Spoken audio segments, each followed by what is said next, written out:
आज इकडे दरेकर साहेब आणि निकम साहेबांच्या आपला ट्रॅक्टर चालू होता डायरेक्ट ना 5 एकरचा प्लॉट आपल्या हार्वेस्टिंग साठी आला होता। नमस्कार मंडळी, सगळ्यांना जय श्रीराम। सकाळ सकाळ आपला सोलर चालू केला बरं का, मस्त पैकी भरणं करून घेतलं, कारण रात्री काय आपलं पूर्ण झालं नव्हतं। आजीबाईंचा अचानक फोन आला की मला शेताला यायचं, म्हणलं चल बाबा तुला पण नाही हिडून आणतो। आणि आपलं कापूस वेचणीचं काम चालू बरं, कालच आपल्याकडे जे लेबर आले त्यांनी सकाळ सकाळी वेचणीचं काम चालू केलंय। काम तर एकदम प्रगतीपथ चालू होतं, परंतु आपल्याला आपला स्टार्टर घेऊन जायचं होतं, कारण दाजी म्हणले स्टार्टर घेऊन ये, आपल्याला मोर चालू करायचं। आमचे चुलते सुरेश शेंडगे यांनी अचानक फोन केला, म्हणले लवकर या वावरामध्ये रान डेव्हलप करायचंय आपल्याला। तिथं आपल्याला महेश दादा दरेकर पण भेटले बरं का, आणि निकम साहेब पण भेटले, त्यांचे बाकीचे कार्यकर्ते होते। आपल्या ट्रॅक्टर पाशी येऊन पोहोचलो, मामांना म्हणलं अवजा जोडून घेऊया, मग रोटावेटर वगैरे जोडला आणि इकडे दरेकर पाटलांकडे आलो। त्यांना म्हणलं आपलं एवढं गबाळना उचलून टाकूया, म्हणजे कसं होईल दोघाला पण अडचण नको। मग मस्त पैकी ना बांधाला इकडे रचून घेतलं, आणि त्यांनी पण इकडे इडाचा ना एक कार्यक्रम लावला बरं का। इडा खाल्ला की कार्यक्रम पटापट होतो। रोटावेटर तर एकदम ना क्वालिटी आणि क्वांटिटी मध्ये चालू आहे बरं का। आता उभ्या ना मकामध्ये मारलेला आहे, म्हणजे ना मका हार्वेस्टरनी केलेली एकदम बुकटा वगैरे होतोय बरं का, विषयच नाही। दाजी म्हणले ते स्टार्टर आणलं, ते लाईट गेली, आता लगेच जोडून घेऊ मस्त पैकी। म्हणलं चला आपल्याला पण तेवढंच पाहिजे। 1857च्या काळामध्ये आपली केबल नाही पडली होती, त्यात आखे गवतानी तिला ना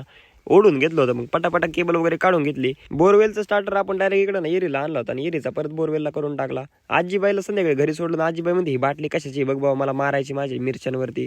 तिला म्हणलं या आपल्याला पण काय माहित नाही, राहून दे, सध्या आपल्याच गाईला काय खायला नसल्यामुळे आपण इकडे आपल्या मित्राच्या दारात रोज जातोय बरं का, हात जोडीत। त्याला म्हणलं दे बाबा एखादा कावळा गिन्नी गावताचा, आणि आपल्या रोपावरती आपण फवारणी करतोय बरं का, तणनाशक मारलं होतं मागल्या पाण्याला। या पाण्यामध्ये आपण प्रोपेक्स सुपर घेतलंय, साप पावडर घेतले, मायक्रोन्यूट्रंट घेतले, ऑल इन वनचं टॉनिक घेतलं, आणि स्टिकर घेतले, थोडं झिंक पण टाकलंय। आता रोपणार मरू नाही तर जगू काय का, एवढं मोठं मारलंय त्याला।